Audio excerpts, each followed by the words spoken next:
Do you want to support Unspoiled as well as another independent podcast? Well, if you're a fan of The Dark Tower, you should definitely check out War for the Tower. It's an actual play RPG podcast set in the world of Stephen King's Dark Tower. It is fun, unsettling, and features dimension-hopping heroes that do battle with the forces of evil. It takes place between books 6 and 7 and aims to correct some of King's more egregious indulgences. The characters include a survivor of Jericho Hill, the High Wizard of Brooklyn, a shape-shifting badass from the Dungeons & Dragons, and so much more. Find them at warforthetower.com or search War for the Tower on your podcatcher. Long days and pleasant nights, and toodaloo, motherfuckers. This is an Unspoiled Network podcast. This is Unspoiled, covering Doctor Who, the David Tennant Specials. Episode 5, End of Time, Part 1. In this episode, I felt like I had been dropped into a totally different show that I didn't know at all for the first 10 minutes. And then once I realized that, no, I was on with the correct show, then I thought that I had skipped a season by accident and missed a whole other thing. This is one of the more lost moments that I have spent watching a show, I think, since doing Unspoiled.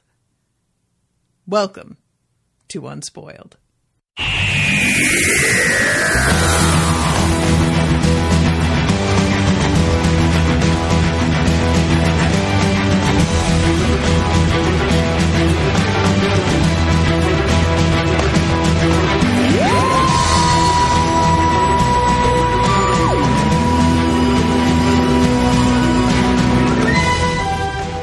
Welcome to the show, everybody. I am Natasha.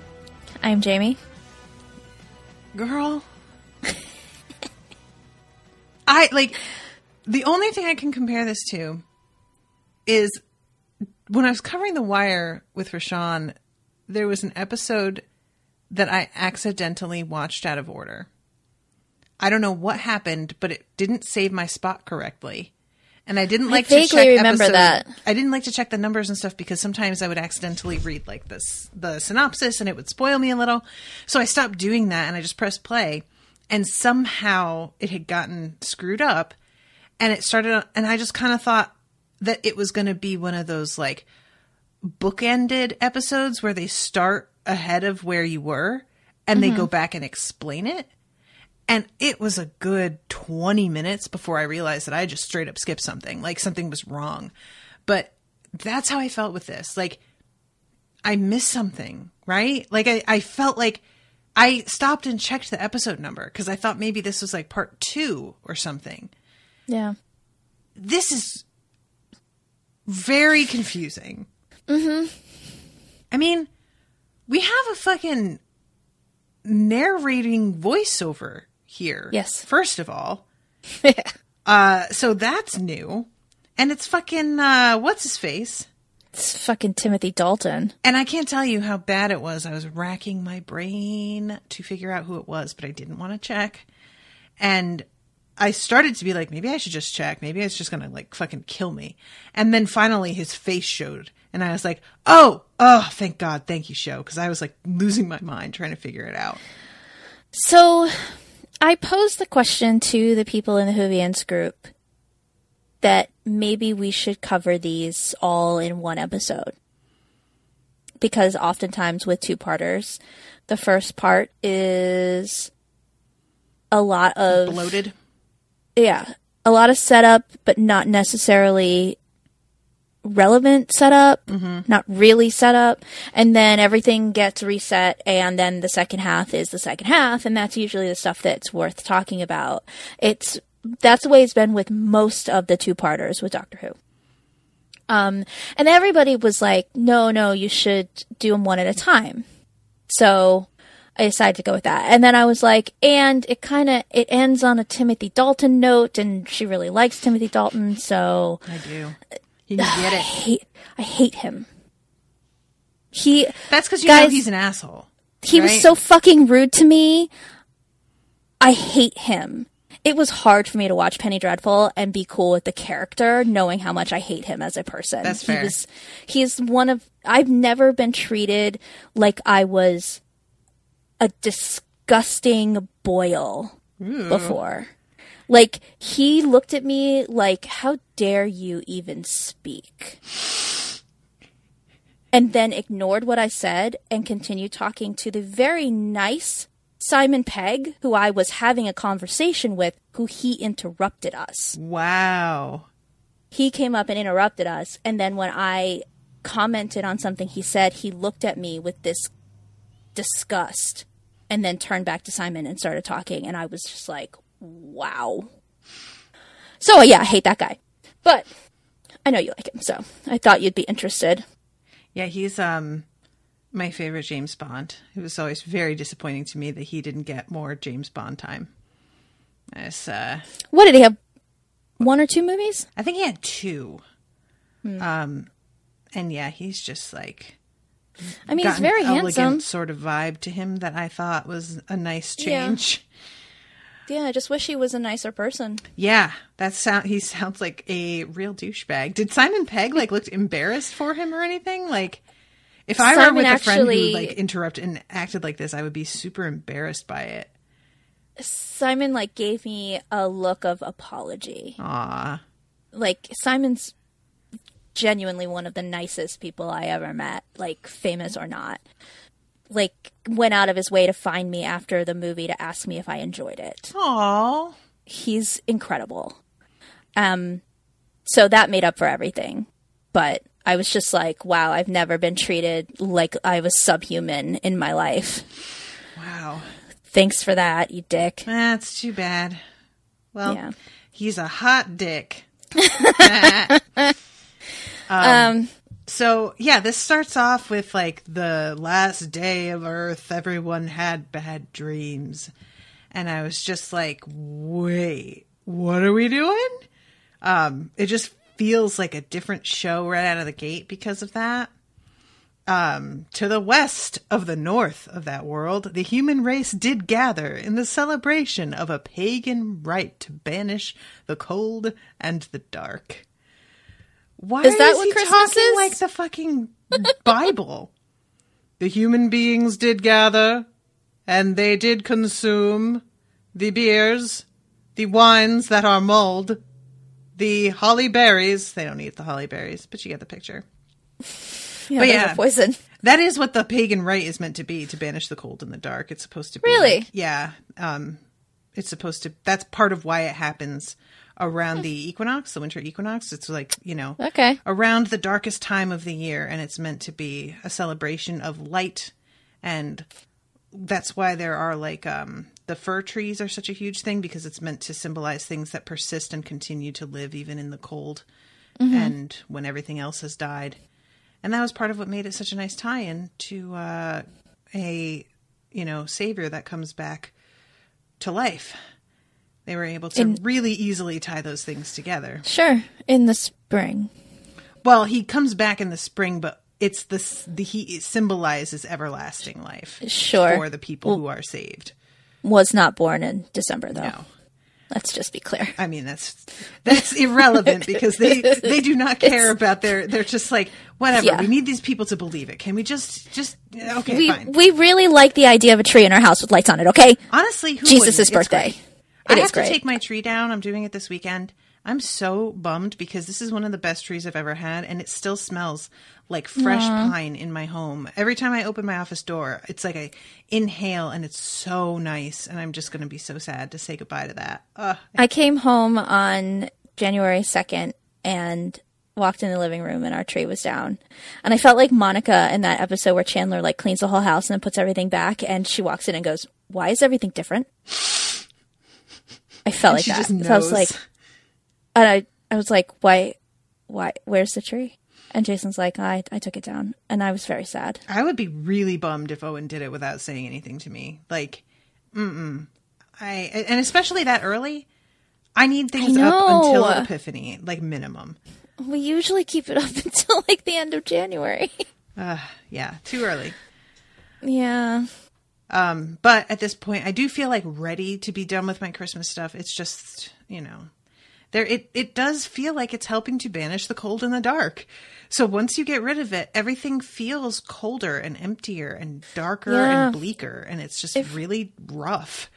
It really does. It makes me want to have like some kind of like our banister, just not our banister, our mantle really needs lights. Mm-hmm. Why don't we have lights on that year round? What are we doing? Yeah.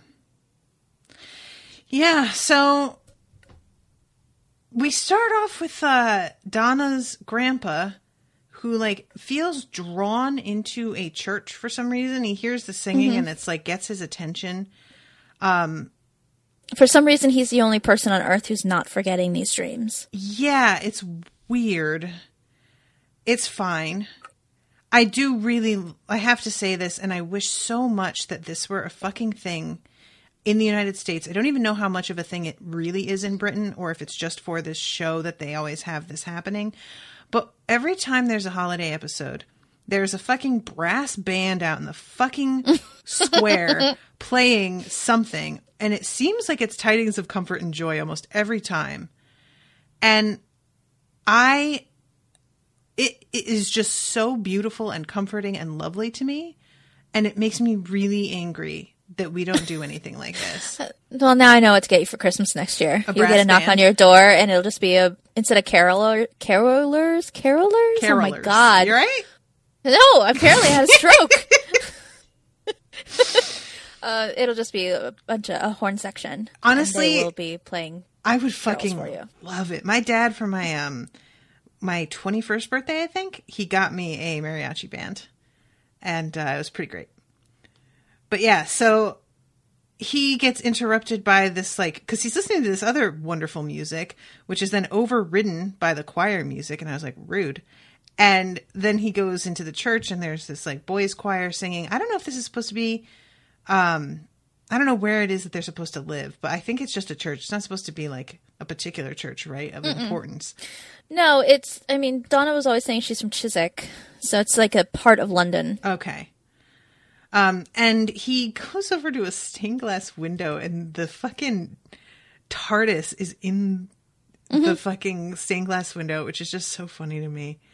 And this woman shows up and is talking to him about how the doctor might come back. It's the mystery of the blue box, and in the 1300s it was a monastery, and they were attacked by a demon that fell from the sky, but a sainted physician came and got rid of the demon and then flew away in his blue box. A sainted physician. Mm-hmm. And she says, yeah, it seems like he might come back. And he turns away from her and says, oh, that would be a really good Christmas present. And he turns back around and she's gone. And he's like really freaked out by that. He does not care for it. So then we have credits, and then the doctor with a straw cowboy hat and a lei around his neck and a pair of sunglasses. And I believe a Hawaiian shirt underneath his... No? Mm-mm. I imagine that? Yeah. Okay. I think he's just giving off the vibe of somebody wearing a Hawaiian shirt so bad Must be. that you thought that was what was happening, which really, that's acting. And he's in another snowy landscape. Is he back on the planet of the Ute? Is it the same exact planet? Because it looked like the same like wall of ice behind him as before. It's the same planet, because he says, like, you've come really far. How long has it been? Okay. Because, yeah, when he says you've come really far, I never interpret it necessarily as something that we ought to know, like that we've been here before, because he's been everywhere. Sure. You know? No, because that's Ood Sigma. That's that same one that, like, they helped save, he and Donna. Okay. So yeah, there's this Ood waiting to greet him, and he's out here just like talking about everything that he has been up to. He says something about having got married. He married Queen Elizabeth I. Good Queen Bess. Mm-hmm. Which, he says, let me tell you, her name is no longer, and then he stops himself. Yeah. What is that supposed to mean? Well, she was known as the Virgin Queen. Oh, she's no longer... So good Queen Bess, it's meant to imply by saying good that she's a virgin. No, Queen Elizabeth I was known as Good Queen Bess. Right. She was also known as the Virgin Queen because she never married. Now, there's a lot of evidence that she was not a virgin. Right. But she never married. So what he's saying is Good Queen Bess, and she's no longer known as... And then he cuts himself off because it's a show for children. We're not going to talk about virgins. Oh, so he was going to say she's no longer known as the Virgin Queen. Yes. Okay, I gotcha. I thought it was related to the good thing. Gotcha. And then if you remember in the Shakespeare episode, at the very end, Queen Elizabeth comes charging into the theater and the doctor grabs Martha and runs, and she's very mad at the doctor. Oh, God. So the doctor fucks. Apparently. Well... I'm sure Rose would have liked to know that. This is a fucking development. God. I guess his parts aren't unused anymore. I'm just really distracted by this now. So yeah, I love the like expression on the Ood's face cannot change due to the nature of what it is, but I definitely read a quiet frustration there. Because of its, like, eyes and the angle that they're tilted at and the way that it just, like, kind of cocks its head. You just really feel it looking at him being like, really? Dude, come on. Fucking, seriously? It's just, no. Shut up. Shh. Like, I really enjoy it. Settle down, you manic man. Honestly. And him cracking the joke about, like, oh, just gotta lock the TARDIS up. See? Like a car. You get it? You see? You get it? Dude, stop it. Oh my God. So yeah, he sees their city and is really impressed by it and says something about how long it's been. The Ood replies, he thinks... Go ahead. No, go ahead. He thinks it's happening at too fast a pace. Right. Yeah, we've got a problem. And your ability to call me, reaching all the way back to the 21st century. And he says something about this later about Donna's grandpa, too. He's just like, how were you able to call me? How is this all fucking happening? Well, who are you? Wilf didn't call him. You just managed to find him. Right, but he says something about, right? Like, he says he's like, this is... Why do we keep running into each other? Okay. And how come you were able to find me when other people spend hundreds of years trying? Right. And you did it in a day. What is it about you? Right. And Wilf is like, there's nothing about me. Sounds familiar. So he goes and sits with the Ood. By the time he gets there, it's dark. So, must take a while. Well, it's dark in the cave. It's not dark outside because when he leaves, it's still light. Oh, is it in the cave? Oh, how did I even miss that part? It just sort of cuts to them in the dark, so I don't think I even realized that they went inside. And what's the name of this big old Ood? The important Ood? Mecha Ood? Uber Ood? Uber Ood. There it is. Uber Ood is talking about how he is returning. And it's just an Ood Elder. Ood Elder, okay. I prefer Uber Ood. I mean, come on, right? Well, he's got a weird brain butt brain. His brain's on the outside and it's like in two parts. Yeah, that's true. It looks like a butt. I don't care for that at all. Ugh, very upsetting. God. Okay. So they bring the doctor into the circle and they hold his hands and he's immediately accosted with the same image that they have been dreaming, which is of the master laughing. And he is unhappy about this and doesn't want to participate, yanks his hands away. And they're like, no, but there is something going on. And he tries to argue that he killed him and lit his body on fire and that this dude is not a threat anymore. And they're like, yeah, but did you see this part? And we see the clip from the end of that episode where he walks away from the pyre, but a ring falls from it and somebody comes and picks it up. And he's like, oh my God, there's a part of him left. And he immediately jumps up and says, I have to go. And Uber Ood is like, well, it's not just him. There is something bigger happening. And it says something vast is stirring in the dark. And then its eyes turn red. The Ood have gained this power to see through time. Because time is bleeding. Shapes of things once lost are moving through the veil, and these events from years ago threaten to destroy the future, and the present, and the past. And the doctor's just like, I'm sorry, what is it you're saying? And they said, the end of time, essentially. The end of time itself is what's coming. So he gets out of there and sprints back to the TARDIS, and his sprint is intercut with the imagery of Saxon's wife, human wife, being let out of the weirdest cell. Can we talk about this cell? Well, it's like they locked her in the Tower of London. Yeah, it looks like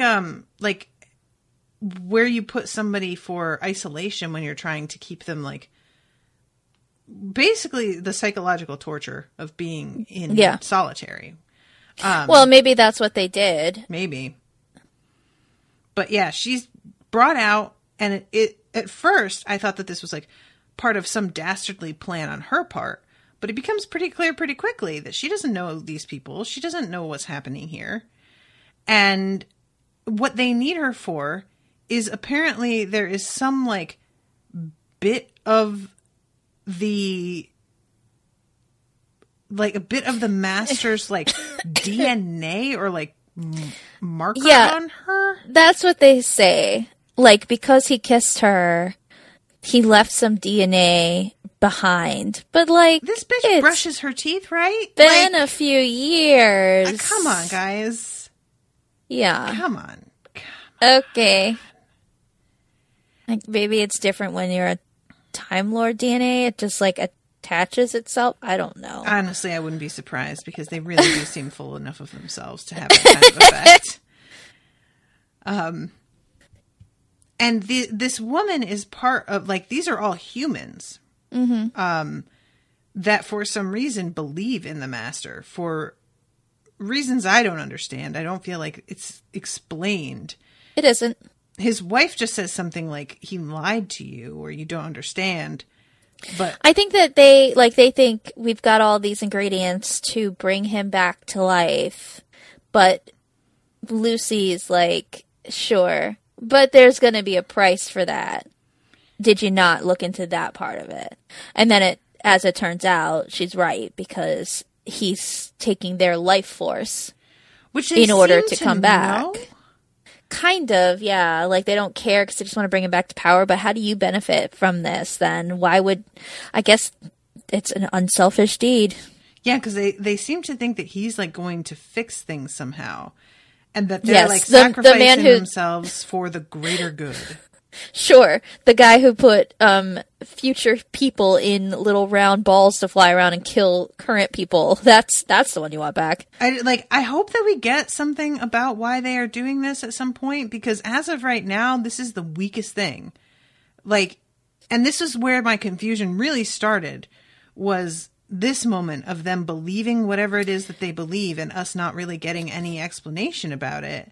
Honestly, I think it's that because he's not, there's still some part of him in this ring, right? Mm-hmm.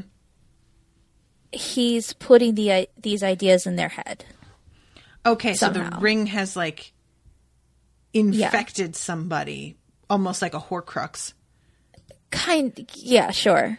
Now, like, he's using whatever, like, mental powers he has to give them these instructions and tell them that they should be, like, he's manipulating them, because that's what the Master does. Right. So he's manipulating them even from death and getting them to bring him back. They might think it's for some altruistic reason, but he's never gonna do good. So, you know? Okay. What was this person doing there when the doctor burned his body? I don't know. Who picked up the, like, I thought this was going to be somebody of significance, but they're acting like, oh, there just happened to be a person there, and they were like, ooh, cool ring. No, they don't explain that, and she dies. It's that lady who's like the warden or whatever, or the new governor. Okay. Whoever she was. We never get a name for her, and we never learn anything about her, and that's just Russell T. Davies for you. Weak sauce. Yes. Oh my God. Guys, when you show a villain that is apparently incredibly important over the course of, like, the Doctor's whole life, somebody that he's gone up against over and over again, and he burns the body and then they mysteriously turn up and pick up his ring, you make that somebody. You don't just have it be, oh, I just happened to be passing by Pyre, you know, as you do. Take my Pyre tour that I do every evening. Like, so there's this other character, right? This Joshua Naismith and his daughter. Right. Who come out of nowhere. We don't know what the point of them is yet. Mm-hmm. So the way to bring these things together, instead of having all these, like, disparate stories that don't seem to be connected in any way, mm-hmm. Because why does he want the master? How was he connected? And he's got this thing in his house from an alien ship, right? Mm-hmm.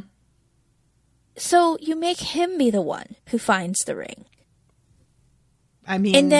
And then he brings the master back, but he dies, and then his daughter is left having to, like, take over. Or you do it the other way around. She's the one who finds the ring. She brings him back, and she dies. And then this guy is like, well, now I've got this guy back, but my daughter's dead. Like, there's so many ways to make these stories all tie together better. Mm-hmm. Because I don't know what this guy's point is, what this machine, how he found it. He does say it's from, you know, when Torchwood fell, which I guess is a reference to something that happened on Torchwood. Mm-hmm. I stopped watching that show by this point. So he has this thing that does something. He doesn't really understand it. There's these other aliens. I know we're jumping ahead, but they say it's a med bay, basically, mm-hmm. that fixes planets. Fine. But why does he want the master? I mean... We don't know. It just feels like he wants the master because he thinks the master is going to be the one that manages to, like, actually complete the project. There are a million people I would think of before the master for the project. Right. What you do is you manipulate situations to get the Doctor to come back. Right. Something like that. If you know about Torchwood, then you know that the Doctor is going to come running if the planet is in danger. So you do something that brings him back. I mean, it's just... It's a lot of stuff that was thrown at the wall yet again. I can't, like, honestly, guys, this might be one of the more egregious examples of just tell, don't show. I mean, how many squares did they have to circle to get here? This is so many things that we just have to sort of take for granted that, oh yeah, I guess that happened. And that person just happened to be there or happened to need him for whatever. Like, this, I just can't get past the fact that fucking person who picked that ring up is a nobody that dies right away. Like, that is insane to me. Yeah. Even if we got something about, like, his spirit calling out from the ring to somebody who can carry things on for him, or that he told a person who was like a second in command, there might come a time where it looks like I'm dead and come and retrieve this thing if you can. Give me something that makes it feel like this isn't just total coincidence that, and never mind the fact that, like, the Doctor this is just like a purely logistically nonsense because the Doctor had barely walked away by the time this person steps up. Are you telling me he didn't notice a real shady looking character just standing nearby while he completed what seemed to be a really emotionally draining ritual? Like, for somebody, the last of his own kind? And he just didn't notice this person, right? Like, none of this makes any... This is stupid. I'm mad about it. I'm real mad. Okay.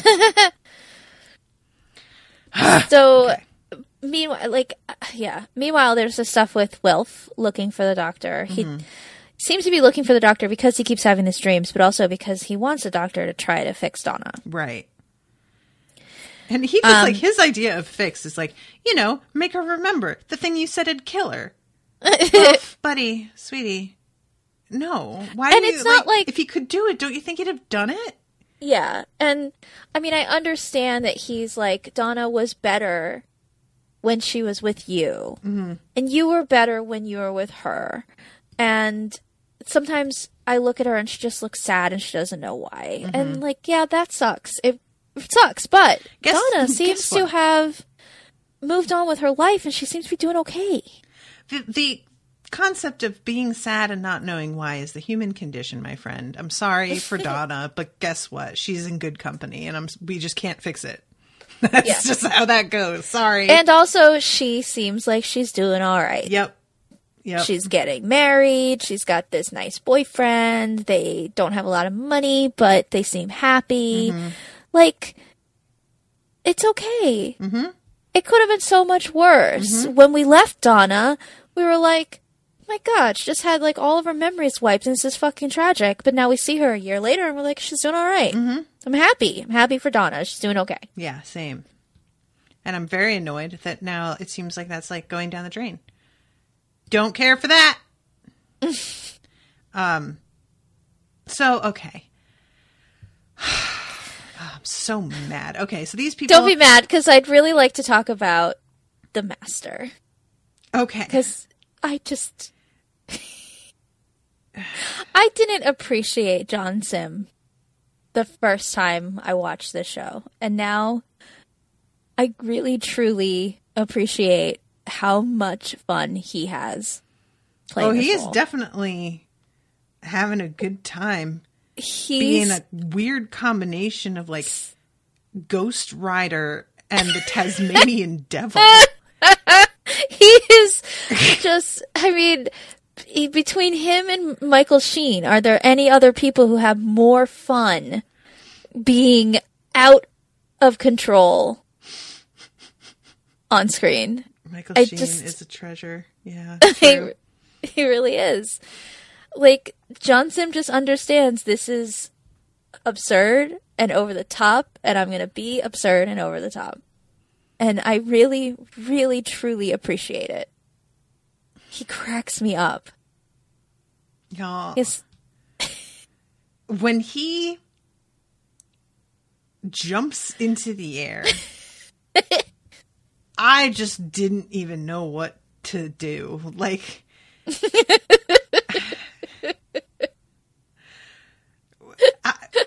whose idea was this? You don't even know why he can do it. No, there's no reason given for literally anything. It just is. Is it my fault? Should I be approaching this with a more Buddhist perspective? So Lucy does this thing at the end of the ritual where she, like, I know I'm not the smartest person, but I know people who are smart, and we backwards engineered what's going to bring you back to make this potion that's going to make you stop. But it doesn't really make him stop. It just blows up the prison, and then he's still alive, but he's like also apparently a Ghost Rider. Sure. Guys, but now he can also leap tall buildings in a single bound. Tall buildings in a single bound. And also is like hungry all the time. So guys, when I watched Community and I saw the Inspector Spacetime bits where it's like, oh no, they've done such and such. That's okay. I have an anti such and such in my purse. I thought that was an exaggeration and that it was like meant to be funny, but I'm really drawing a little bit too hard. Like the, that's what this show just does sometimes though. Mm-hmm. Oh, you found a way to come back to life? Well, a person in a prison cell under apparently high security, have been hiding up my vag, I guess, this tiny bottle of anti-resurrection. No, it was the guard who was behind her. So the guard who was behind her was part of, like, was in on it with her? Yes. But is still allowing this ritual to happen. Well, I guess they have to let it happen to a point. And they could have she could have not wasted her time announcing Sure. it and just done it. But then we wouldn't have the Master flying around London. Why does her drinking it affect this at all? She didn't drink it. She threw it. She did?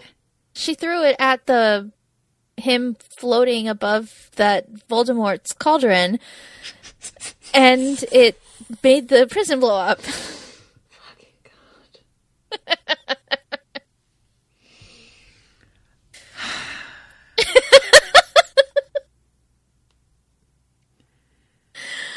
Just find comfort in the fact that these were the last 2 episodes done by Russell T Davies, and from here out, while I can't promise that everything will always come together smoothly and make complete sense, I can promise that there's a little more thought put into these plot lines, and not so much like, well, this just happens. Well, why? But who cares why? Because it does. There's less of this. Okay.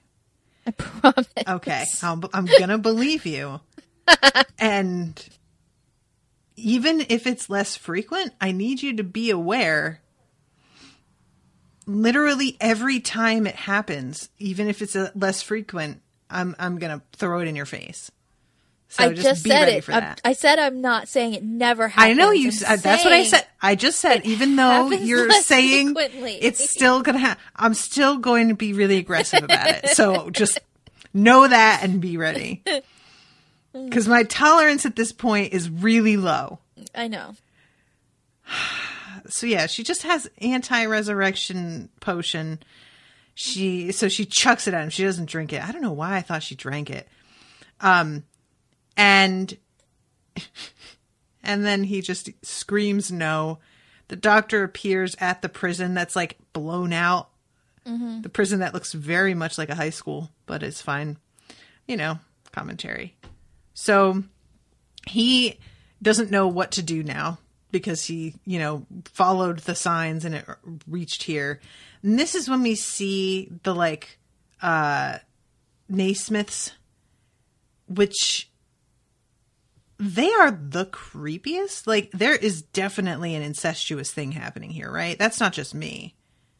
It feels extremely sexual between the two of them. It does feel that way, yes. It makes me really uncomfortable. Like, there's just, there's a vibe. I can guarantee that was not the written intention because of the nature of this show.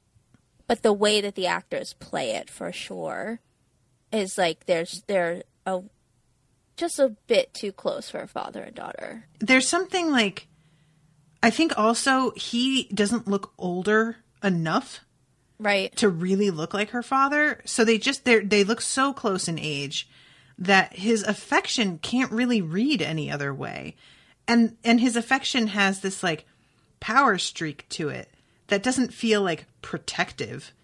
It feels possessive in a really gross way. Do not like. So, yeah, he's got apparently this book. It's called Fighting the Future. And is a billion, like, he feels like an Elon Musk type.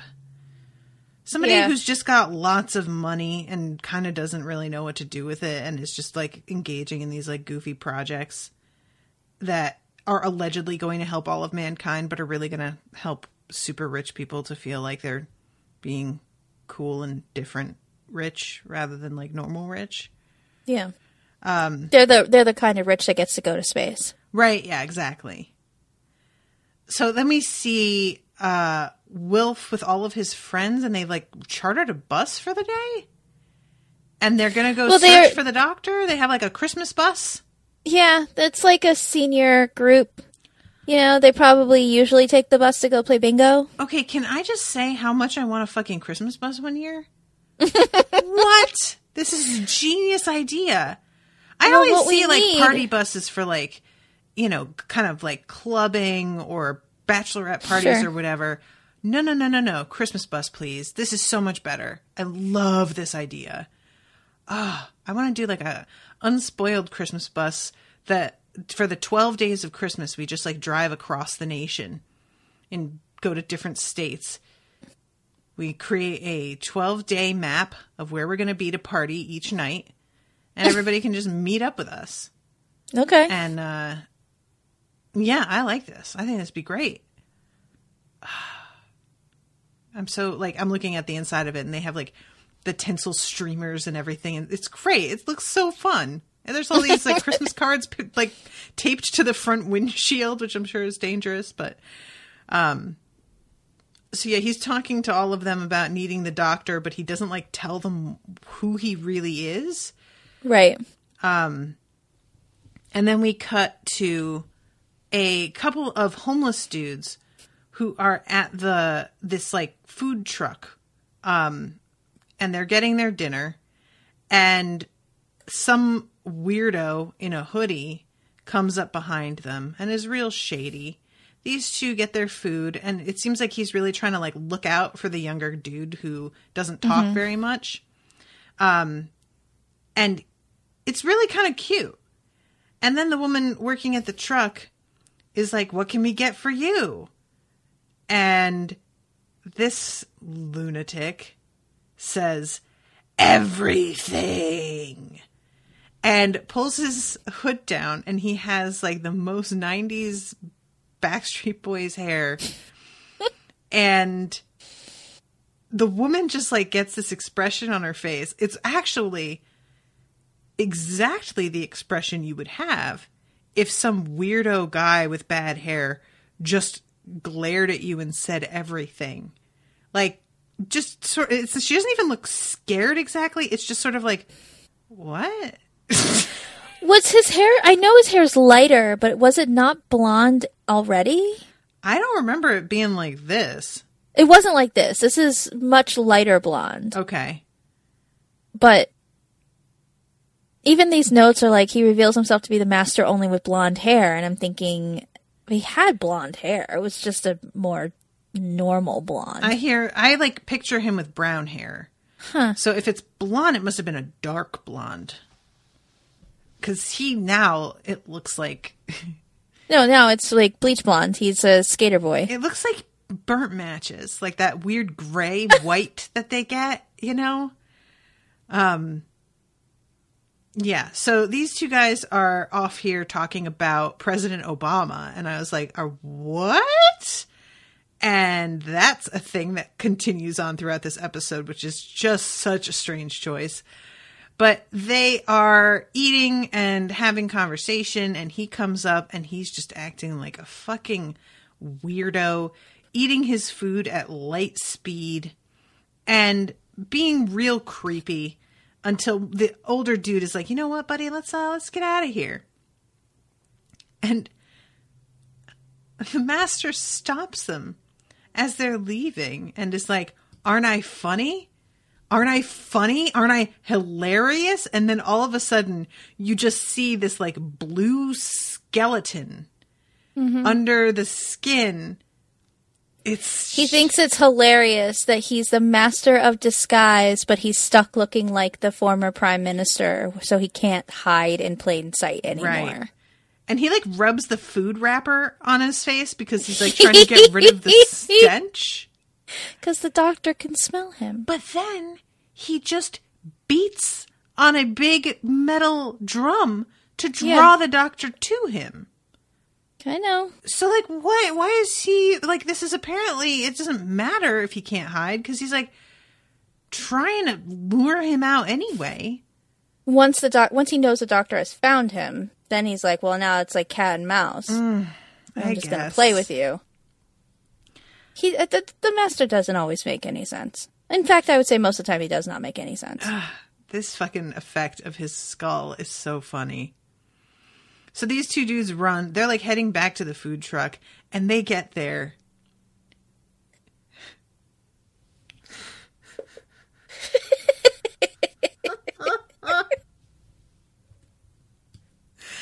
This is going to be the image for this episode. Hold on. I gotta screenshot this one. I know exactly what image you're talking about. Of the people in the food truck? Yep. Oh my God. This is so hilarious to me. Like, guys, nothing is quite as funny as skeletons in the best of times. Like, skeletons are very rarely scary. They're almost always really funny. But this in particular is so funny. Like, they're standing there, like... They're still doing their work. They're still... They're wearing their aprons. Everything is the same except they're a skeleton. What? Why does drawing their life force away mean that they're a skeleton now? There's no reason for that to be how that works. At all. And aren't they like kind of a burnt up skeleton? Hard to say. I will admit I don't know what like color a skeleton is because I'm so used to seeing them when they're like bleached for anatomy classes or whatever. So if a skeleton isn't actually like treated, I don't know if it's sort of this color or not. But okay. Hold on one second. I'm trying to get this like screenshot. It's really hard to get it because it's a quick, oh my God, it's so good. And they stop and stare in horror. And then the master just leaps up into the air with a scream. And then it just cuts. And that's it. And then we go to the doctor, which is a choice, I guess. But it was a really weird way to do this. I'm sending you this like screenshot so that you can tell me whether or not that was a good enough one. Because it's like, it happened so fast. It's really hard to get a good one. Guys, it's so funny. I'm sorry. He's still got his like little collared shirt on under his sweater. The whole thing.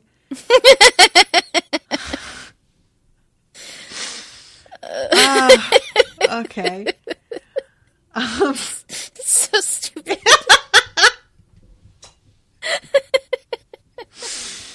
So this is when he draws the doctor to him by pounding on the metal drum with a crowbar to bring him out. Which actually I thought that worked pretty well for me as like a creepy thing to do, to just be like, come and get me. Mm-hmm. And again, I feel like it worked that well because there was no music in this scene, because this is another episode where the music is really out of pocket. They need to calm the fuck down with the score on this show. They are parodying themselves, and it's really undermines some of the moments. And I know that they're not trying to be so serious with it, so undermining it, like, it might be an inaccurate thing to say because it's like me missing the point. But I think that there would be moments that could be more moving or could be more like exciting if it weren't for this like 1920s radio drama music they've got going with it, where there's literally like dun dun dun at the end of moments when somebody appears on screen kind of thing, you know, like everybody just chill out a little bit. So the doctor begins sprinting towards the sound because he seems to be aware that this is the master chasing him. And then the master begins to run. So they're both sprinting all over this like quarry, shipyard, construction site. All of the above. Yeah. It's like a junkyard, but also a building site, but also maybe a quarry. There's a lot of piles of rocks. And like, if we had some explanation on how the master could jump the way that he does, it would honestly be kind of disturbing. Like, have you ever seen The Forgotten? Is it The Forgotten? I think it's The Forgotten. No. It's an alien movie with this actress's name I can never remember, but her daughter disappears, and it's slowly like revealed throughout the movie that something is working towards making it as if her daughter never existed. So she has like a tape of her daughter that she used to watch all the time, and when she goes to put it into the VHS one day, there's nothing on it. And her husband comes in and is like, that tape has always been blank, sweetie. This is like, and he takes her to a psychiatrist, and they try and tell her that her daughter never existed, that she's obsessed with this tape that isn't real, and that she has this like whole set of memories that are not real. Well, it turns out that her daughter was abducted by aliens, is how it's supposed to have gone. And the aliens turn up and they look just like regular people mostly, but there's just something like a little off about them. And they will jump like that to Julianne disappear. Moore? That's the one. And I'll tell you what, that movie does a nice like escalation of the creep factor. And when she's talking to one of these creatures, the first time that it like leaps like that and disappears, it is fucked up. Like you get really scared by it. So I feel like this effect, it's not something that you see often. You see people flying, but that's not what this looks like. It's not like that. And I feel like this could be a pretty cool thing to have him do that's just really unsettling, and it's like almost flying, but not really. And what does it even mean? But it doesn't quite work. I am taking this screenshot. Now I have to decide which one of these I'm going to use for the episode, because it is his head. And I'm not even going to, it says roaring in the parenthesis at the bottom. And I mean, that kind of gets the heart of things in there's its way. Actually a lot of really screenshotable moments in this episode. The part at the end where they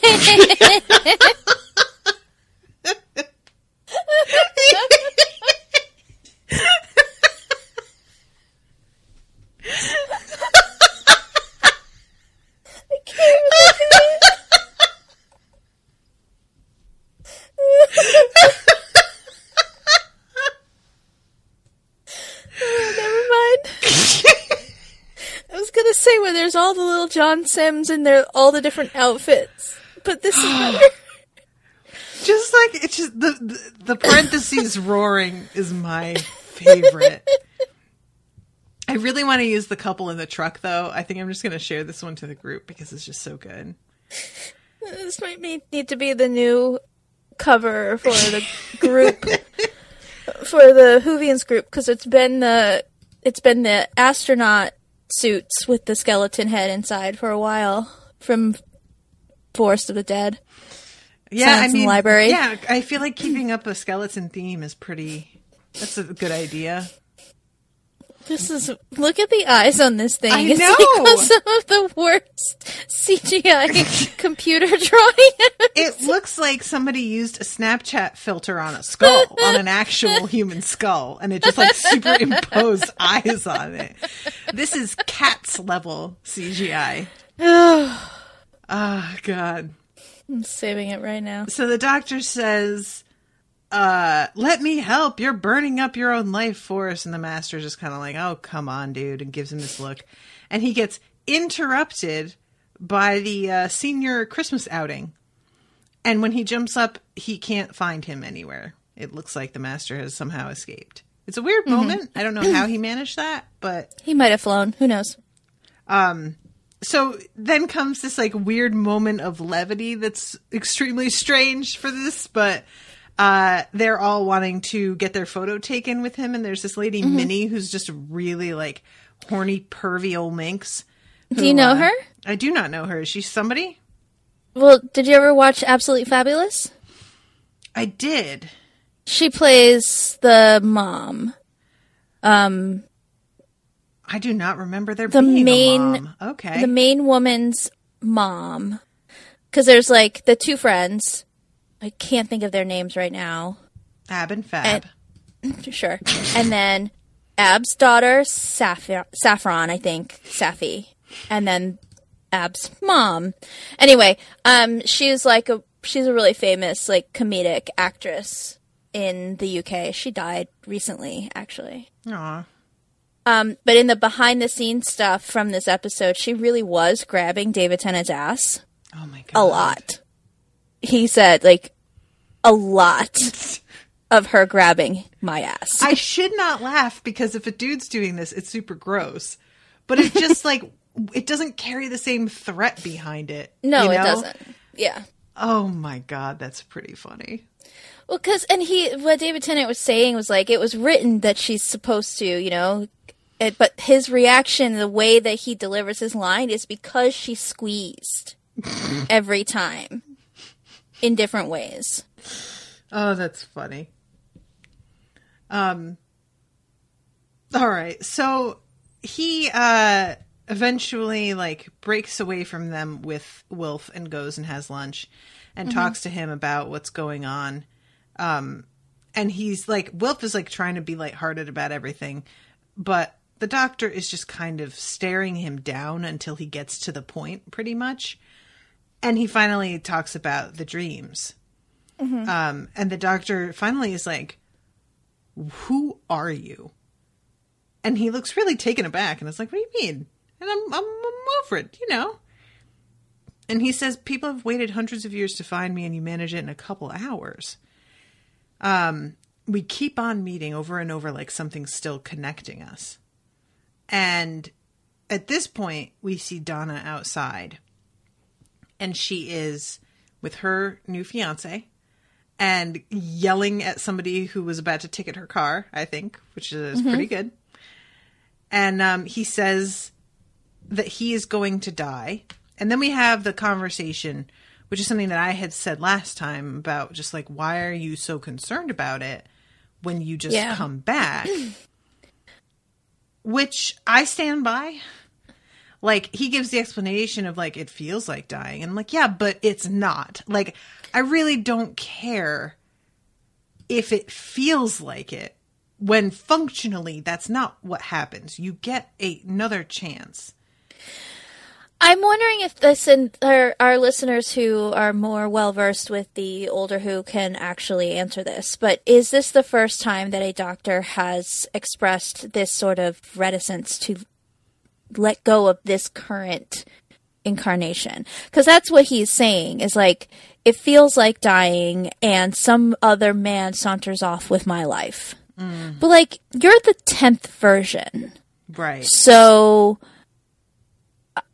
how, it's not like you've forgotten all of their memories and things that they have done. You know all of that stuff. You don't lose any of it. You just you have a new body and new personality quirks. You're kind of a new man, but you still have all the same memories. You don't lose all of that. Right.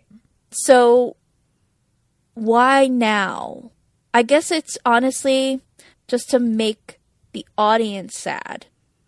That's exactly it. And I'm just not buying it, really. Like, we all knew that these were David Tennant's last 2 episodes. And those of us that were very big fans of this particular Doctor were really sad about it. And this kind of behavior just makes us even sadder. Whereas, like, when 9 regenerated, he didn't even really have the time to explain to Rose what was happening, but he also wasn't sitting there like, I can't believe, I mean, hasn't been long enough. Like, nothing. He's just like, this is what has to happen. Yeah. I don't know. It's like, I think it's exactly what you said, which is like, they want us to feel this way.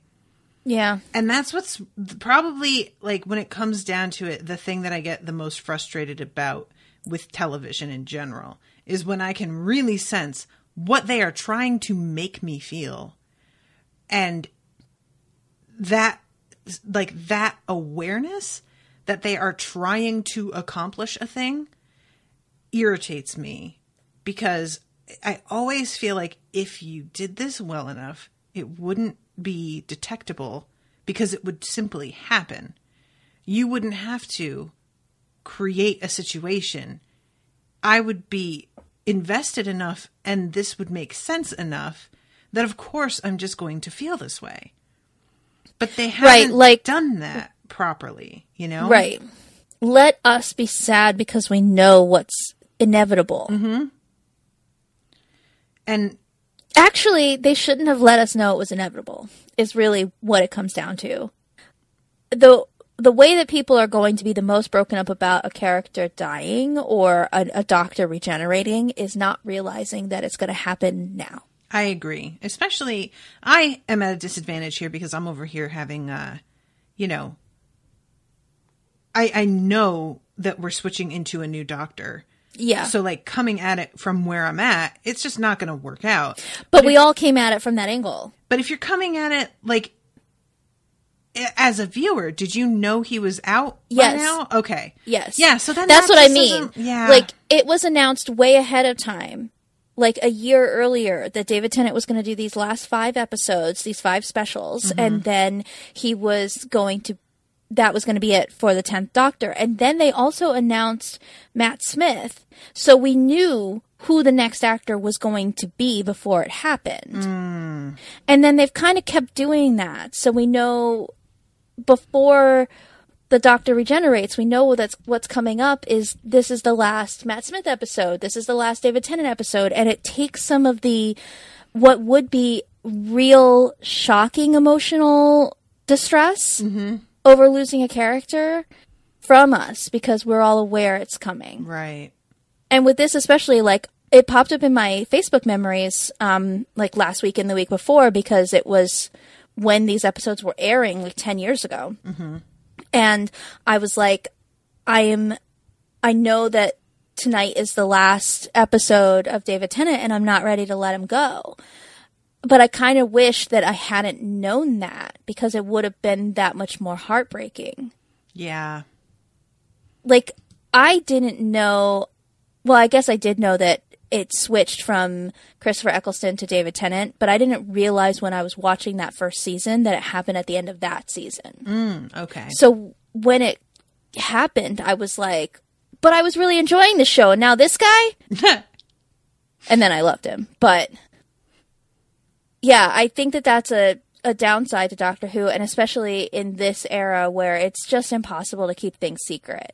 Yeah, that's another aspect of it that I, like, sympathize with. You know, I get that to a point, you can't keep everything under wraps all the time. Like, if you do, it's this huge undertaking that's its own whole project.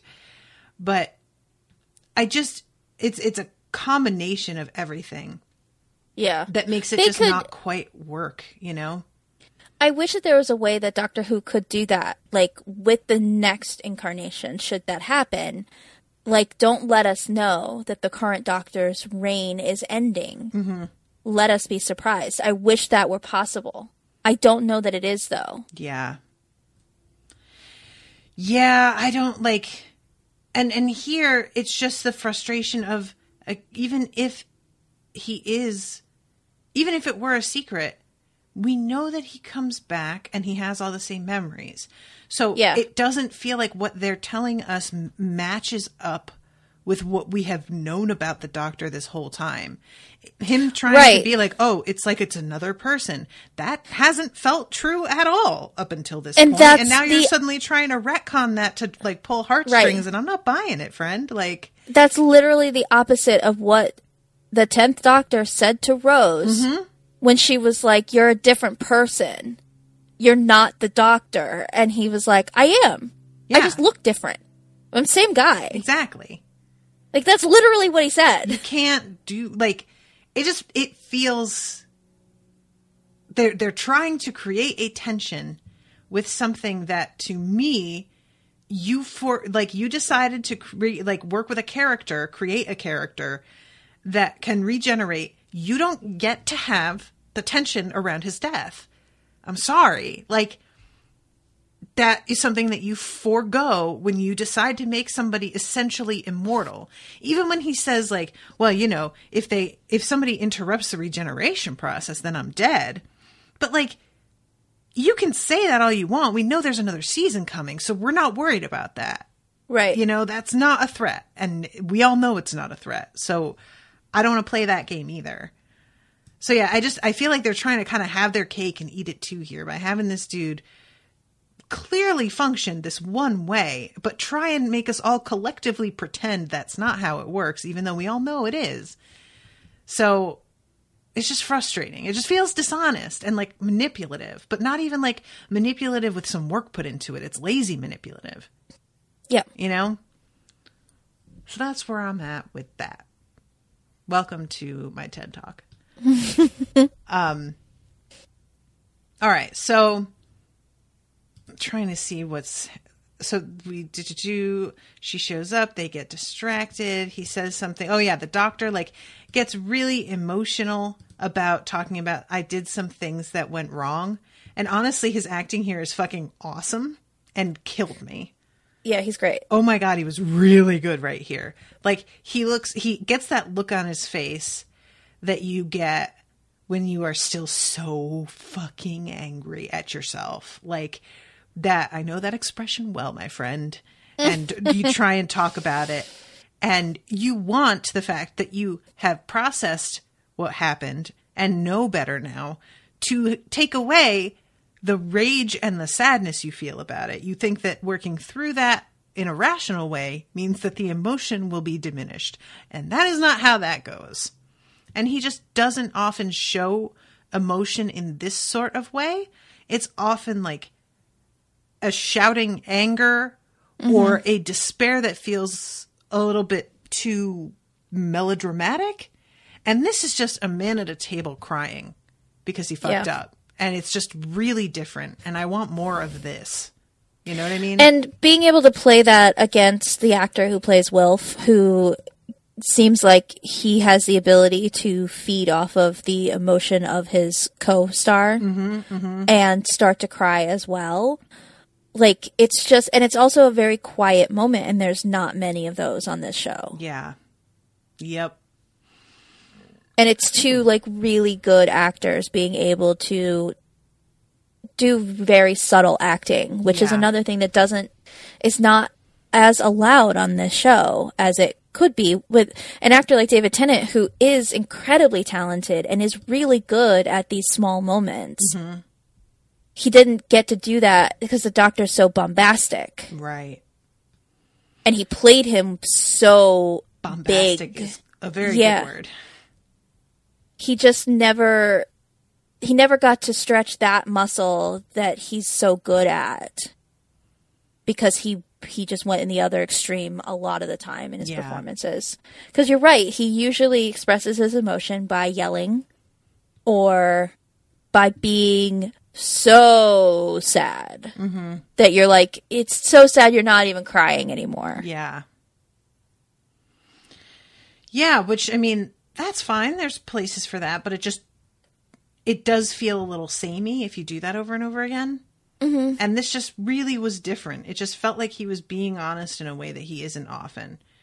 Because when he's like shouting, there's a sense of him trying to maintain control here.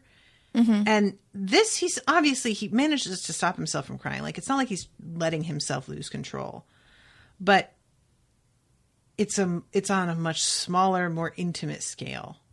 And it just makes a huge difference to me in the way that I like see the whole thing. Yeah. Okay, so this is when he like tries to tell him just go out there and like, you know, talk to her because won't she make you better? The two of you are better together. And the doctor like gets up and walks away mid-sentence at this point. Well, and he can't. Yeah, he definitely can't. Like, and he said that already, but Wilf keeps pushing it. And I'm like, dude, did you not hear him? Come on, I don't think that Wilf like completely understands. Like, the doctor at this moment is actually not being hyperbolic about it at all. It's like, if she remembers, it will destroy her brain. It will burn her from the inside out. She took on too much of Time Lord energy. Right. And it's not possible for a human to be able to sustain that. Yeah, like, I think he just really doesn't. If he had maybe seen how she was acting right before he like wiped her, he might get it a little bit more. But I don't know, maybe not. I would like to see Catherine Tate and John Sim act against each other where they're just very quickly repeating the same word over and over and over again. Like when she was like, or she didn't do the same word over and over again. She just did a series of words very quickly. Yeah, yeah. And she did that really well. And then he has the ability of doing that same sort of thing. But in this episode, he does a lot of like repeating the same phrase over and over again really quickly. So I would like them to play some sort of game show. where they have to do that until one of them like runs out of steam. I'm thinking of the Midnight episode. Yeah. With them like having to like mimic one another. Oh my God. Can you imagine?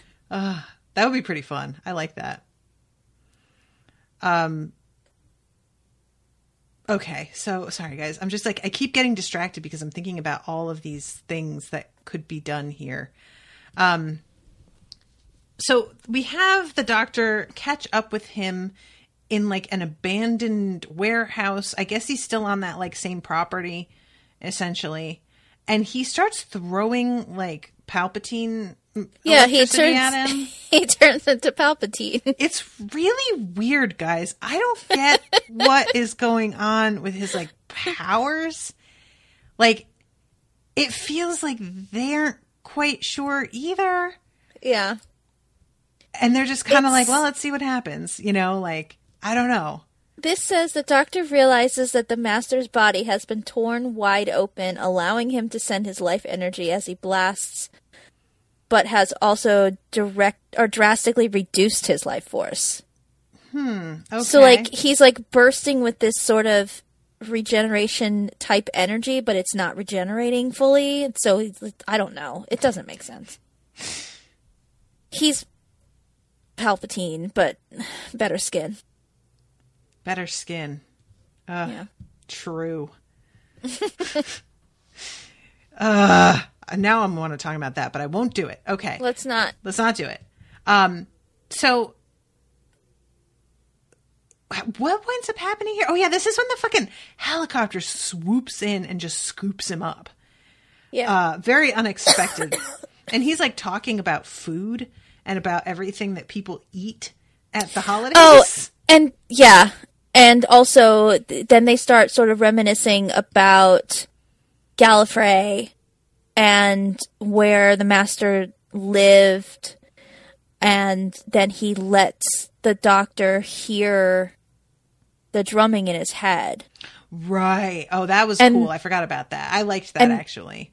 And the doctor hears it, and the master, who has always sort of believed that he's insane, because no one else could hear these drums, so he just believed that it was his brain is broken, and the only way he could function is to act out, because it's this constant drumming in his head, which seriously, that would make someone crazy. Oh, yeah.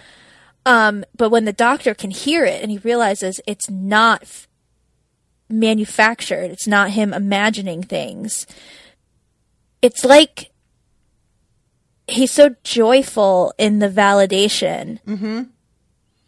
Yeah, I like that acting real. A lot, actually. Yeah. Yeah, I just like, overall, I thought that moment worked really well for me. The combination of him realizing that like it wasn't just in his head, and also the thing was like he will knock 4 times, right? Mm-hmm. To the doctor, and it's like 1, 2, 3, 4, 1, 2, 3, 4, 1, 2, 3, 4. So I don't know if that's like a thing, but it surprised me that the doctor didn't seem to think it was a thing. The doctor doesn't like react in the way that I expected to that. Earlier, when the master was banging on the trash can with the pipe, he was also banging it 4 times. So I think that the doctor feels like, he's been told he will knock 4 times, and now that he knows the master is back and he hit that barrel 4 times and then the drum beats 4 times, I think he just feels like it's inevitable, us too. Like, this makes sense. Of course it's you. Yeah, I see that. All right, so he gets carried away. We have this whole thing with Donna's grandpa seeing the lady who pops up on the screen and tells Wilf that he can't tell the doctor about any of this. Yeah. I don't feel like she gives him any real information, though. She orders him to take arms, but says that he can't tell the doctor what has happened because not telling if Wilf wants the doctor's life to be saved, he can't tell the doctor Right. that he's seen her. It's a weird thing because she says something about how, like, he didn't actually have to do his duty. And yeah, like he was in the war, but he never killed anybody. And he's like, that's not a bad thing. Yeah, why are you saying it like that? And I was like, God bless, sir, because I did not care for that at all, to be honest.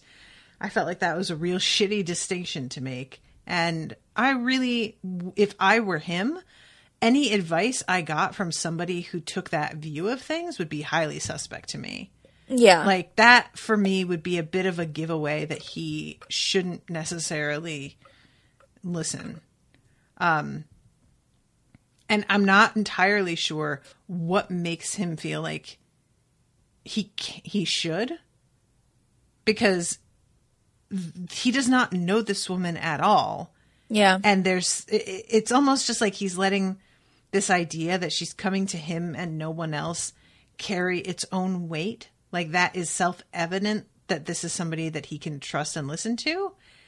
And not so, sir. That's not necessarily true at all. Like, right. And if somebody is careful. telling you not to tell the doctor something, it probably means you should. Yeah, like, it's weird to me how little he's questioning this. Well,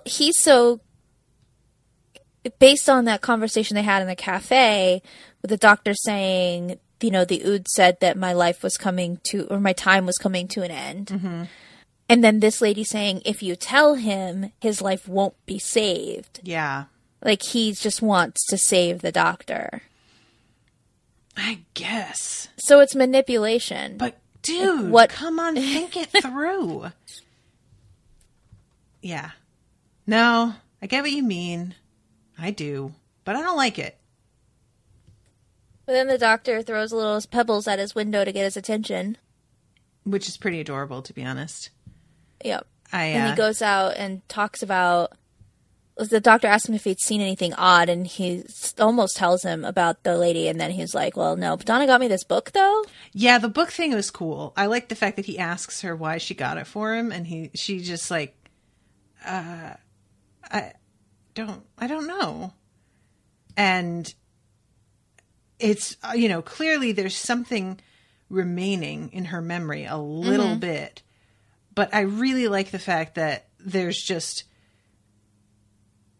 no message with it. It's not her being like, oh, I got it for you because I just had a feeling it would come in useful or something like that. You know what I mean? It's very vague in a way that I approve of. I feel like that's the way to do it.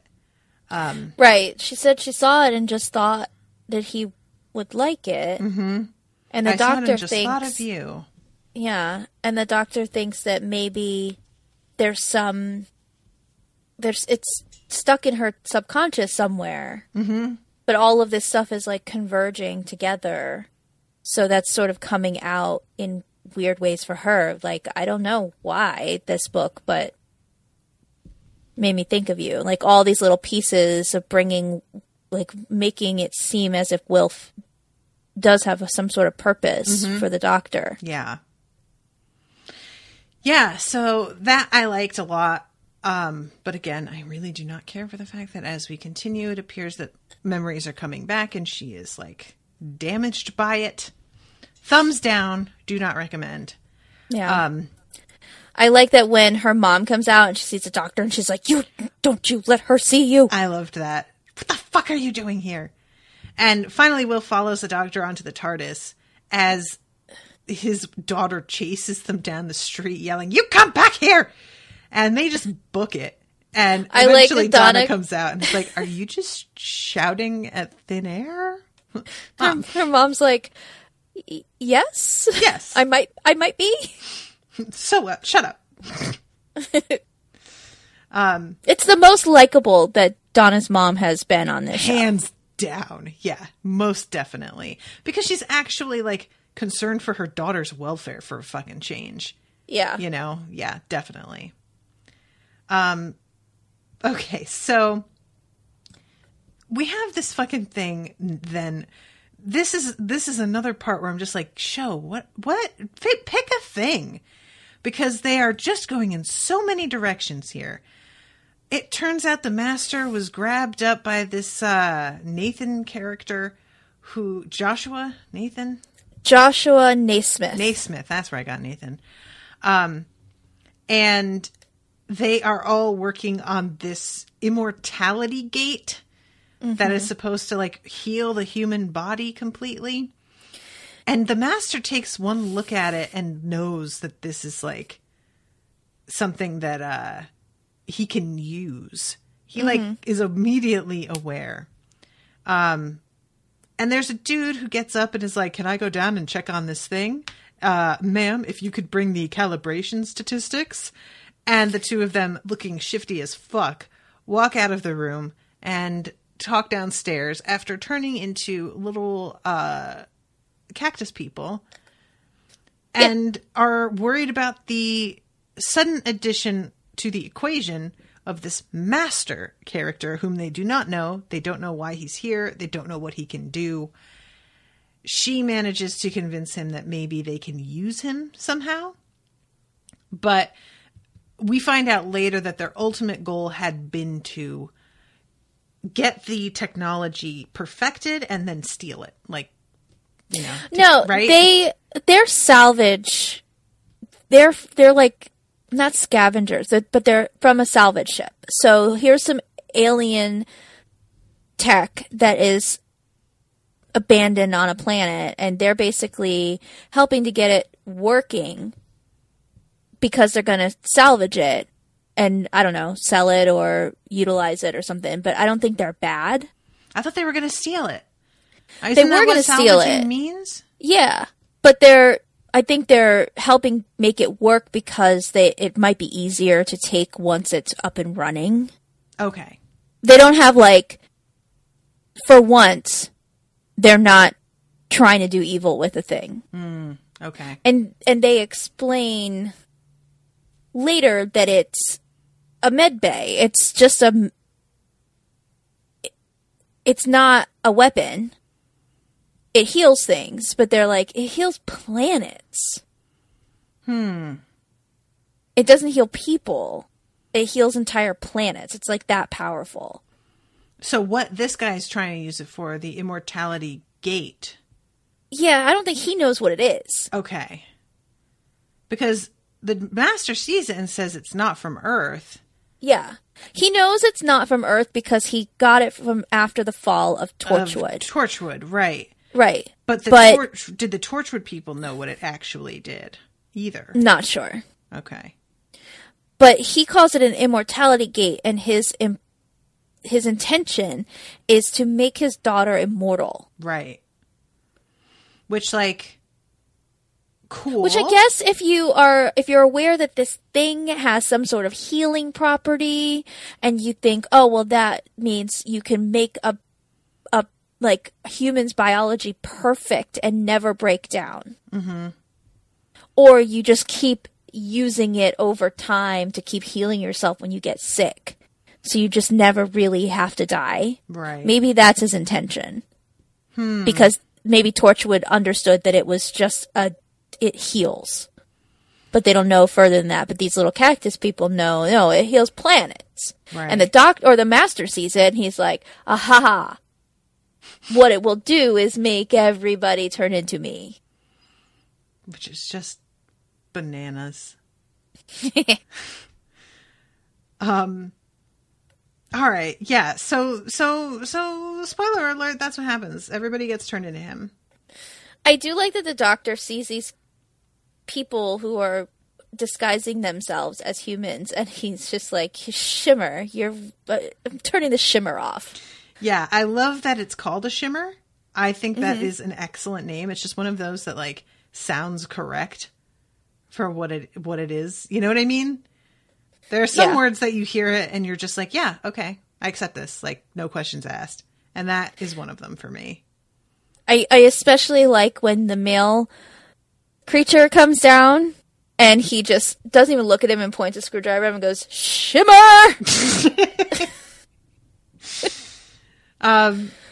So yeah, these two are outed. They're called Vinvoci. which are totally different than the other aliens, which have a very similar sounding name. Yes, and he thinks that they're like the little red guy from the Titanic episode, and they're like, no, that's a this thing. We're a this thing. Oh, I forgot that's where, because he says, I've met somebody like you before, but he was small and red, and I was like, okay, I don't know if that's something that I'm supposed to remember or if that's something from an earlier episode, but okay. It's no, the little flirty red alien who wanted to take Kylie Minogue out on a date. Oh, okay. Right. Who sacrifices himself to save them. Bless. So they explain to him what the thing really is, and he starts to freak out as he realizes exactly what the fuck the master is planning to do. And he rushes up there and tries to tell them to keep him away from it. I don't even remember exactly how the master manages to get in there. Because what's his face specifically said, keep him away from it. Well, he breaks they think that by having him in a straitjacket that he's contained. Right. And he's like, surprise, bitches. This doesn't hold me. And this is all happening as Obama is about to give a press conference on how he's going to fix the economy. Yeah, he's going to neutralize the recession across the world. I don't know if Russell T. Davies understands what world politics really are, but in America, we're not going to fix the economy of the entire world. I was just really, because are we meant to believe that healing everybody over, like, with this thing is what's going to fix the economy? No, Obama has nothing to do with that.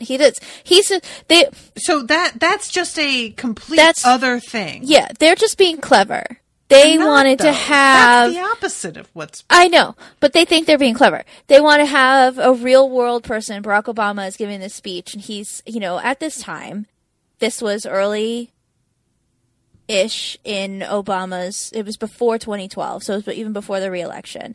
Everybody loved him. Okay. Across the world, everyone loved him. So they want to have Barack Obama on the show. This is a real world thing that's happening. And Obama never gave a speech saying, like, I've solved the recession and it's going to fix the world's economy. Like, they basically wanted to have this real world implication in some way for us to be like, oh my God, even Obama is the master now. They've just he's turned the entire planet. They could have accomplished this with having a fake president like they did the last time the master was around. Oh. It has nothing to do with... Obama's plan in this has nothing to do with what the master is doing. It was just so they could visually have... Do you know how annoyed that makes me? I cannot express my irritation about that. I thought that had a thing to do with everything. But it's just a whole other thing. Why do they feel the need to just do too many things? Pick a thing and do it properly, and you wouldn't feel the need to distract with all this other stupid garbage. Right. They've never had the name of the real president on this show before. It's always existed in a universe that's Earth, but not Earth. You know what I mean? Like, other than Queen Elizabeth, because it's England. Like, we haven't had... I guess maybe there have been times, but the last time the master took over the world, it was just some random white guy president. Obama was president then, too. There was no reason for this except that they wanted to highlight Barack Obama, probably because they're like, he's so great. Let's put Barack Obama on the show. We're going to have this guy who can, like, kind of mimic the way he talks. I am so irritated. Fine. But I don't like it. Wouldn't it be funny if Barack Obama turned into John Sim? Hilarious. All right. So that's what happens. Everybody turns into him, and there's basically a full 4-minute montage of every person in the world as him in their clothes as he prances around and points and claps with excitement and dances around. And my favorite thing he does is the double hand wave. He does it a lot. He does jazz hands. It's really funny. Oh my God. This bit in the press conference room. Are you speaking to me? Or to me? Oh, this other thing. I forgot about this. Or to us. Breaking news. I'm everyone. Except not Wilf, who was in the radioactive... Right. And not Donna. Containment, and not Donna, because her biological chemistry has changed. She's not... Even though her memory's been wiped, she's still not completely human anymore. So Donna just gets to stand there in horror watching this happen. Yes. On the outside. Like, Donna's living in a nightmare. Can you imagine that everybody else had a thing happen to them except for you? Oh my God. That's so awful. Ugh. Donna, I'm so sorry, sweetie. Babe, you're right. I just really, oh my God, I feel for her a lot. All right, so that's the end of the episode, is him laughing. And it's clear this laugh is the laugh that people kept seeing in their dreams. Well, the actual end of the episode is that the narrator, Timothy Dalton, announces that the Master and his removal of humanity is only a small part of this approaching conflict. And he's actually the Lord President of the High Council of the Time Lords, and Gallifrey is returning. Right. For the end of time itself. Why the Time Lords would want time to end, I don't know. I don't know. And I think that's why I forgot to mention this part. Because it makes very little impact on me. Do you get the impression that maybe these Time Lords aren't great? Yeah, they seem by how shitty. Excited they are by the, thing that the Master just did by making all humans into him. Oh, for Gallifrey, for victory! How are you not dead, though? I don't... And the camera pulls back from behind them, and we see this really, prequel-style amphitheater. Yeah, it's definitely the Senate Council from Star Wars up in this piece. And they're wearing headdresses that look very similar to the Star Wars ones as well. These really swoopy, over-the-top, what? I don't know what you want to call them. Yeah, these big capes. So this is we're not just there's not just one Time Lord around. There's it looks like hundreds, maybe thousands still around. Yes. And they seem like bad news. Yeah. So that sucks.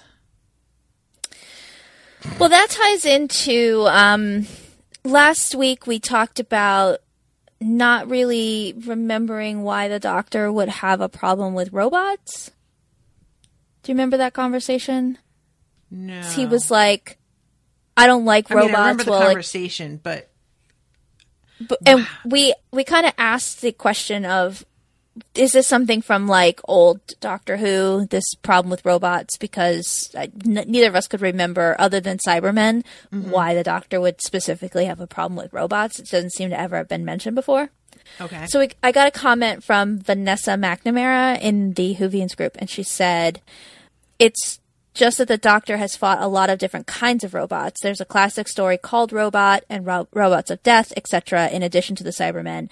As far as I know, it doesn't go any deeper than that. He had K9, so I guess dogs are the exception. She also commented that you have a remarkable read on the Doctor. The Time Lords are incredibly powerful beings, and she said it's my personal headcanon that that's one of the reasons he left Gallifrey in the first place.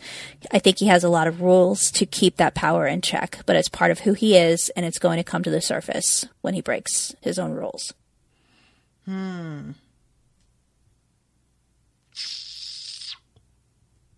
But I thought that was interesting. Yeah, it is interesting. It's just like there's a lot to keep track of with the way that this goes. Well, I guess that'll happen with a show that's been on since the 60s. Yeah, exactly. And when you've got like all these different people telling the stories, there's not like one person's clear vision. It's, you know, depends on showrunner to showrunner. Yeah. What's going to be important and what isn't. So, we also got a review. Ooh, hey, what's up? It is Awesome Unspoiled 5 stars by JL1200 from the US. I followed Jamie as she guided Krista and the audience through the Constant podcast, which was my first Unspoiled podcast. I enjoyed listening to Jamie and Krista so much that I followed Jamie to this Doctor Who Unspoiled podcast where she and Unspoiled Mama Natasha covered Who. I usually listen while I'm at work, and my coworkers must think I'm insane when I sporadically laugh out loud at random tube talk. Some may not agree, but my favorite bits are when they get off on random tangents. Most of the time, I feel like I'm just sitting with my two best friends joking around, dissecting one of my favorite shows. Keep up the amazing work, you guys. I admire you so much and look forward to the season 5 coverage. Yay! Thank you. Thank you very much. Yeah, it's always nice to hear that people are like, my favorite part's the tangents, because I do know that can drive a lot of people nuts, but like, you know, it's just us. It's baby, that's what we do. Yeah.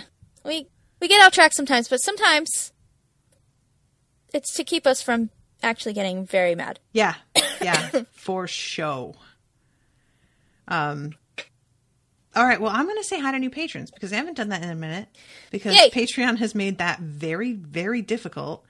And hopefully you guys are patient. And I'm sorry if I missed you, but I think I should have gotten everybody this time. So here we go. Laura Deal, Ivano, Matthew Greg Clayman, Natalie McManus, Angela Shepard, Abigail Kiner, Sandra Nickel, Susmita Gadre, William Sebrin, Anna Marie, Chrissy Munns, Catherine Oliver, Christy Reeves, Nav Brar, John, Charlie, Bacon and Kegs, Brittany Erdman, Cameron Kelly, Kathy Galen, Mike Farmer, Ashley Biardi, Meg Collins, Andrew Kogan, Anthony Romano, Joe Schmo, Rose V, Anna K, Brittany Bell, Stevie Leonardson, Wendy LSK, DeRay Ernest, Kristen Kaysen, Scott Sherman, Lazarus, Vanessa McNamara, Lindsay Gies, Univon, That's Yo Raven, and Vidya Ramaswamy. So welcome to all of you new patrons. I hope that you have been enjoying the bonus content. We had been doing the Twilight books. We took a break because Miles had a baby, and me and Krista have been covering Great British Bake Off. Next week, she and I will be covering the final episode of Series 10, and then we will be going back to Twilight. And once Twilight is done, we will be covering Mistborn. So there's a lot coming up. And also, if you are interested in something else that is a paid episode that's separate from being a patron, my fiance and I, Owen, are fundraising for our wedding by recording episodes covering Avatar: The Last Airbender, which neither of us has ever seen. So it's a little different than the usual Unspoiled where somebody's seen it and the other hasn't. This is a spoil us, play on spoil me, in which both of us have not seen the thing. And we're covering 3 episodes of Airbender per podcast episode. And it has been really fun. We aren't sure what we're going to cover once this is finished. Some people are wanting us to cover Legend of Korra, which is like the next in line. Some people are wanting us to just jump over to something brand new and cover HBO's Watchmen. If you're a patron, that poll is up in the patron group and it's pinned to the top of the page as an announcement, so you can vote on which you would rather us cover. And the episodes are $1 each. You can pay more if you want, if you're interested in like, you know, kind of making a donation while you purchase the episodes, but you can just pay $1. And I think that is very reasonable. So you can find those at unspoiledpodcast.com. And if you want to be a patron, that's patreon.com/unspoiled. So, yeah. Is there anything you want to add, ma'am, before we wrap? No, just that I am strangely excited to finish this season and move on to the 11th Doctor. Dun, dun, dun. All right, cool. Well, thank you guys so much for listening. I hope you've been enjoying it, even though we are angry this time around. And we will see you next week with a new episode. Toodaloo, motherfuckers. Bye.